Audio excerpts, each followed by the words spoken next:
ಇನ್ನು ಪ್ರಜ್ವಲ್ ರೇವಣ್ಣ ಅವರನ್ನ ನ್ಯಾಯಾಧೀಶರ ಮುಂದೆ ಹಾಜರುಪಡಿಸಿದ ಸಂದರ್ಭದಲ್ಲಿ 3 ಗಂಟೆಗೆ ಅವರನ್ನ ಪ್ರೊಡ್ಯೂಸ್ ಮಾಡಿ ಅಂತ ನ್ಯಾಯಾಧೀಶರು ಸೂಚನೆಯನ್ನು ಕೊಟ್ಟಿದ್ದಾರೆ. ಪ್ರಜ್ವಲ್ ರೇವಣ್ಣ ಅವರನ್ನ 3 ಗಂಟೆಗೆ ಜಡ್ಜ್ ಮುಂದೆ ಹಾಜರುಪಡಿಸೋದಕ್ಕೆ ಸೂಚನೆಯನ್ನು ಕೊಡಲಾಗಿದೆ. ಕೋರ್ಟ್ ಕ್ಲರ್ಕ್ಗಳಿಂದ ಎರಡೂ ಕಡೆಯ ವಕೀಲರಿಗೆ ಸೂಚನೆಯನ್ನು ಕೊಡಲಾಗಿದೆ. 3 ಗಂಟೆಗೆ ಕೋರ್ಟ್ ಮುಂದೆ ಪ್ರೊಡ್ಯೂಸ್ ಮಾಡಿ ಆರೋಪಿಯನ್ನ ಅಂತ ನ್ಯಾಯಾಧೀಶರು ಸೂಚನೆಯನ್ನ ಕೋರ್ಟ್ ಕ್ಲರ್ಕ್ ಮುಖಾಂತರ ಕೊಟ್ಟಿದ್ದಾರೆ ಅನ್ನುವಂಥ ಡೀಟೇಲ್ ಸಿಗ್ತಾ ಇದೆ. ಅಲ್ಲಿಗೆ ಇನ್ನೂ 1 ಗಂಟೆ ಟೈಮ್ ಇದೆ. ಅದಾದ ನಂತರ ಅಂದರೆ 3 ಗಂಟೆಗೆ ಅವರನ್ನ ಕೋರ್ಟ್ ಮುಂದೆ ಪ್ರೊಡ್ಯೂಸ್ ಮಾಡಲಾಗುತ್ತೆ ಅನ್ನೋದು ಈಗ ಸಿಗ್ತಾ ಇರುವಂಥ ಅಪ್ಡೇಟ್ ಈ ಕೇಸಿಗೆ ಸಂಬಂಧಿಸಿ. ಸೊ ಅವರನ್ನ 3 ಗಂಟೆಗೆ ಪ್ರೊಡ್ಯೂಸ್ ಮಾಡಿದಂಥ ಸಂದರ್ಭದಲ್ಲಿ ಅವರನ್ನ ಕಸ್ಟಡಿ ಕೇಳೋದಕ್ಕೆ SIT ಸಿದ್ಧತೆಯನ್ನು ಮಾಡಿಕೊಂಡಿದೆ. ಸೊ ಅಲ್ಲಿ ಬಹಳ ಸುದೀರ್ಘವಾದಂಥ ವಾದ ಪ್ರತಿವಾದ ಏನು ಇರೋದಿಲ್ಲ.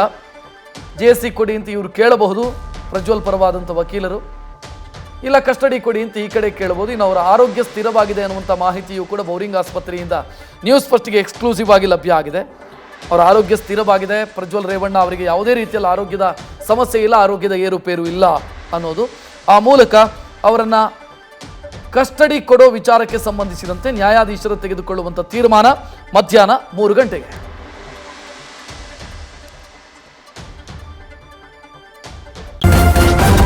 ನ್ಯೂಸ್ ಫಸ್ಟ್ ನಿರ್ಭೀತಿಯಿಂದ ನಿಮ್ಮ ಪರವಾಗಿ.